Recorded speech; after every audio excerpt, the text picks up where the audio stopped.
Shalom saudara yang dikasihi Tuhan. Pesan firman Tuhan hari ini tentang keputusan ada di tangan kita. Mari dengarkan renungan harian Bread of Life yang diambil dari Ibrani 2 ayat 18. Sebab oleh karena ia sendiri telah menderita karena pencobaan, maka ia dapat menolong mereka yang dicobai. Bagi sebagian orang, ada yang belum bisa menerima dan mempercayai tentang Tuhan menjadi manusia.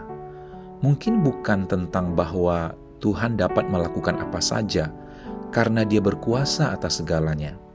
Namun, mereka tidak dapat menerima karena jika Tuhan menjadi manusia, maka itu sama dengan merendahkan Tuhan. Tetapi memang demikianlah kenyataannya.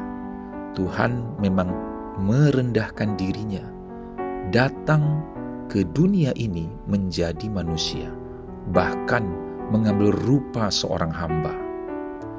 Tetapi jika kita mempercayai bahwa Tuhan menjadi sama dengan manusia, kita bukan sedang merendahkan Tuhan.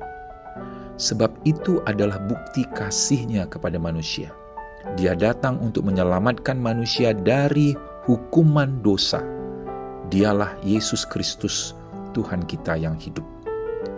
Dalam keadaannya sebagai manusia, Yesus mengenakan tubuh yang sama seperti dengan tubuh kita, yaitu tubuh yang dapat dicobai. Iblis mengetahui hal ini, sebab itu iblis hendak menggagalkan misi Tuhan Yesus di dunia ini. Ada 3 perkara yang dicobai oleh iblis terhadap Yesus. Dan 3 perkara ini juga sering dilakukan iblis kepada kita manusia. Pertama, iblis mencobai dalam hal makanan, kebutuhan jasmani. Iblis tahu saat berpuasa di padang gurun selama 40 hari, Yesus pasti kelaparan. Apakah kita mau menukar iman kita demi untuk makanan? Lebih baik kita bertahan dalam lapar, sebab perkara rohani lebih utama daripada perkara jasmani. Dan kita percaya bahwa Tuhan sanggup menyediakan segala apa yang kita perlukan. Kedua, iblis mencobai dalam hal ambisi manusia. Iblis tahu seperti apa pikiran manusia. Apakah memilih untuk ambisi atau menunggu tuntunan Tuhan? Mungkin di hadapan kita ada sesuatu yang kelihatannya rohani. Tetapi pertanyaannya, apakah Tuhan menyuruh kita untuk melakukannya?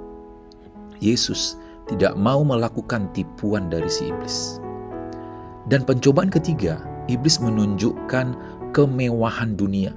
Segala gemerlapnya dunia dapat membuat hati manusia berpaling dan menjauh dari Tuhan. Waktu bisnis seseorang masih sedikit, posisinya masih seperti karyawan biasa. Betapa rajinnya orang itu beribadah dan melayani Tuhan. Namun, setelah bisnis menjadi maju, saat dipromosikan menjadi top level di perusahaan, apakah masih tetap rajin beribadah dan melayani Tuhan? Yesus mengalami pencobaan di dunia ini, tetapi Dia dapat melewati semuanya dengan kemenangan. Mengapa? Karena Yesus memilih untuk mengarahkan hatinya kepada perkara-perkara yang di atas. Inilah yang harus kita lakukan saat kita menghadapi pencobaan. Kolose 3 ayat 2 mengatakan, pikirkanlah perkara yang di atas, bukan yang di bumi. Jadi, dalam situasi apapun hidup kita, apakah sedang kekurangan atau sedang kelimpahan, kita lebih banyak memikirkan perkara yang di atas, perkara yang rohani dan membangun iman kita. Tuhan Yesus yang telah menang atas semua pencobaan itu akan sanggup menolong setiap kita untuk mengalahkan semua pencobaan.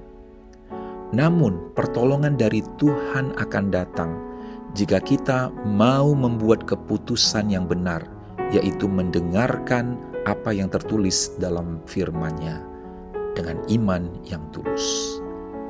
Mari kita satukan hati berdoa. Kami bersyukur kepadamu Tuhan Yesus, menjadi teladan dalam hidup kami. Berikanlah kami hati yang lembut ya Tuhan, untuk mendengarkan dan taat kepada firman-Mu. Pimpinlah jalan kami ya Tuhan, supaya kami menang atas semua pencobaan dan hidup dari kemuliaan kepada kemuliaan. Dalam nama Tuhan Yesus kami berdoa. Amin.